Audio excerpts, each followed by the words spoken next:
Kadathanad labour contract society തട്ടിപ്പിൽ സമഗ്ര അന്വേഷണം ആവശ്യപ്പെട്ട് വടകര RDO ഓഫീസിന് മുന്നിൽ അനിശ്ചിതകാല സത്യാഗ്രഹവുമായി ആക്ഷൻ കമ്മിറ്റി. 2.16 കോടിയുടെ വൻ ക്രമക്കേടാണ് കടത്തനാട് ലേബർ സൊസൈറ്റിയിൽ നടന്നത്. സഹകരണ സംഘം ഓഡിറ്റ് ജോയിന്റ് ഡയറക്ടർ നടത്തിയ അന്വേഷണത്തിനാണ് തട്ടിപ്പ് കണ്ടെത്തിയത്. വിവരങ്ങളുമായി അനഘ ഹർഷൻ ചേരുന്നുണ്ട്. അനഘ, നമുക്കറിയാം വലിയ രീതിയിലുള്ള ഒരു തട്ടിപ്പാണ് സൊസൈറ്റിയുമായി ബന്ധപ്പെട്ട് നടന്നിരിക്കുന്നത്. ഇനിയും ഒരുപാട് വിവരങ്ങൾ പുറത്തു വരാനുണ്ട്. എന്തൊക്കെയാണ് ഇപ്പോൾ ലഭിക്കുന്ന വിവരങ്ങൾ?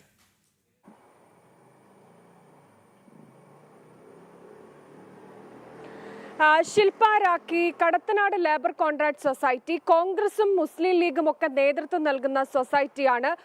കോടികളുടെ തട്ടിപ്പാണ് സൊസൈറ്റിയിൽ നടന്നിരിക്കുന്നത് എന്നുള്ള കാര്യം പുറത്തുവരികയും ചെയ്തിട്ടുണ്ട്. ഈ സംഭവവുമായി ബന്ധപ്പെട്ട് സൊസൈറ്റിയിലെ മുൻ പ്രസിഡന്റും ഉൾപ്പെടെയുള്ള കോൺഗ്രസ് നേതാക്കൾ ഉൾപ്പെടെയുള്ളവർ ഈ കേസിൽ അറസ്റ്റിലായിട്ടുണ്ട്. ഈ സാഹചര്യത്തിലാണ് പക്ഷേ അപ്പോൾ പോലും ഈ സൊസൈറ്റിയിൽ നിർമ്മിച്ച കോടികൾ അല്ലെങ്കിൽ ലക്ഷങ്ങൾ ഈ കിട്ടാനുണ്ട് എന്ന് പറഞ്ഞുകൊണ്ട് ഓരോരുത്തരും ഓരോ കോൺഗ്രസിലെ തന്നെ പ്രവർത്തകരായിട്ടുള്ളവർ തന്നെ ദിവസേന പുറത്തേക്ക് വരുന്ന ഒരു സാഹചര്യം കൂടിയുണ്ട്. ഈ സാഹചര്യത്തിലാണ് ഈ വടകര RDO ഓഫീസിന് മുന്നിൽ അനിശ്ചിതകാല സത്യാഗ്രഹത്തിലേക്ക് ആക്ഷൻ കമ്മിറ്റി നീങ്ങിയിരിക്കുന്നത്. ഇന്ന് മുതലാണ് ഈ സത്യാഗ്രഹ സമരം തുടങ്ങുക.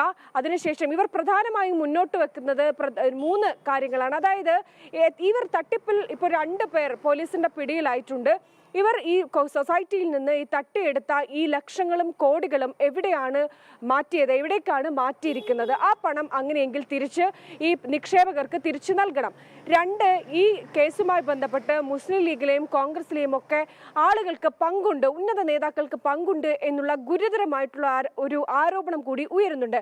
ഈ സാഹചര്യത്തിൽ അവരിലേക്ക് കൂടി അന്വേഷണം എത്തണം. ഈ 2 കാര്യങ്ങളാണ് പ്രധാനമായും ഈ ആക്ഷൻ കമ്മിറ്റി മുന്നോട്ട് വെക്കുന്നത്. ഇത് ചൂണ്ടിക്കാണിച്ചുകൊണ്ടാണ് ഇന്ന് RDO ഓഫീസിന് മുന്നിൽ അനിശ്ചിതകാല സത്യാഗ്രഹത്തിലേക്ക് നയിക്കുന്നത്. ഇതുമായി ബന്ധപ്പെട്ട ഏറ്റവും സങ്കടകരമായ ഈ സൊസൈറ്റിയിലെ മുൻ പ്രസിഡന്റും അതുപോലെ DCC സെക്രട്ടറിയുമായിട്ടുള്ള സുധീർ കുമാറിന്റെ വീട്ടിൽ എത്തി പെട്രോൾ ഒഴിച്ചാണ് മുഹമ്മദ് ഹാജി എന്ന് പറയുന്ന സൊസൈറ്റിയിലെ നിക്ഷേപകനായിട്ടുള്ള 20 ലക്ഷത്തോളം രൂപ സൊസൈറ്റിയിൽ നിക്ഷേപിച്ച ഈ ഇബ്രാഹിം ഹാജി അവിടെ നിന്ന് തീ കൊളുത്തി ആത്മഹത്യ ചെയ്തിട്ടുണ്ടായിരുന്നു. അതിനുശേഷമാണ് വീണ്ടും ഈ സൊസൈറ്റി തട്ടിപ്പ് പൊതുമധ്യത്തിലേക്ക് വരികയും വീണ്ടും പോലീസ് അന്വേഷിക്കുകയും ചെയ്തിരിക്കുന്നത്. ഈ അന്വേഷണത്തിൽ 2 പേർ, സൊസൈറ്റിയിലെ മുൻ പ്രസിഡന്റ് ഉൾപ്പെടെയുള്ള 2 പേർ, സുധീർ കുമാർ ഉൾപ്പെടെയുള്ളവർ അറസ്റ്റിലായിട്ടുണ്ട്. പക്ഷെ അപ്പോൾ പോലും ഈ തുക എവിടേക്ക് വകമാറ്റി എന്ന കാര്യത്തിൽ അന്വേഷണ സംഘത്തിന് ഇപ്പോഴും ഒരു ഉത്തരം നൽകാൻ സാധിച്ചിട്ടില്ല.